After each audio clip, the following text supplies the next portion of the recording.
Seanca e sotme plenare në Kuvendin e Shqipërisë, që në nisje të saj u shoqërua me debate të shumta mes deputetëve të pozitës dhe opozitës, lidhur me nismën e kryeministrit Rama që synon që gjykata të mos pezullojnë më nga detyra ministrat dhe postet e tjera kushtetuese.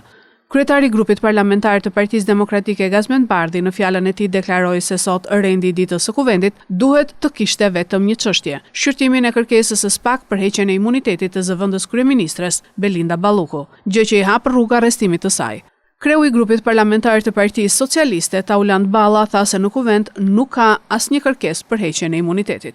Qytetarëve të Fierit i kanë bërë një premtim ku kam qenë fushat, që kjo zonja që po deformon vullnetin e qytetarëve me parat e korrupsionit do të shkojë në burg. Në Kuvendin e Shqipërisë nuk ka asnjë kërkesë për heqje e imunitetit, sepse as deputetët dhe as ministrat në Republikën e Shqipërisë nuk kanë imunitet. Ka një kërkesë ose dhënia autorizimi për një masë sigurie.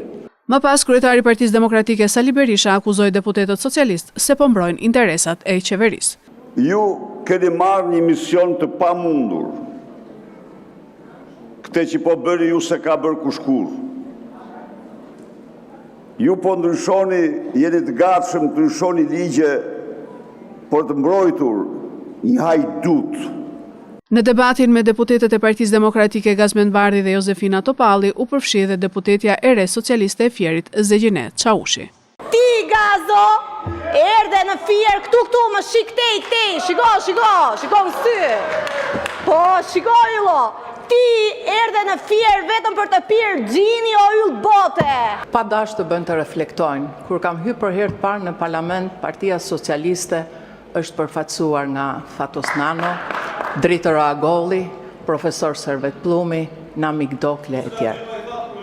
Që të përfunojnë Partia Socialiste në parafolsit nuk e kisha imagjinu kur. E dashur Josefin, ti duhet e adish për falemderit doktorit se luli të kapi prej zhelesh edhe të qiti jashtë.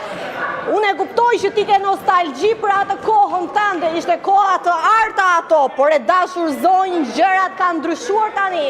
Jemi në një epokë tjetër, nuk jemi më në ato epokën tënde kur të kapje prej zhelesh e të qisje jashtë nga atje lartë.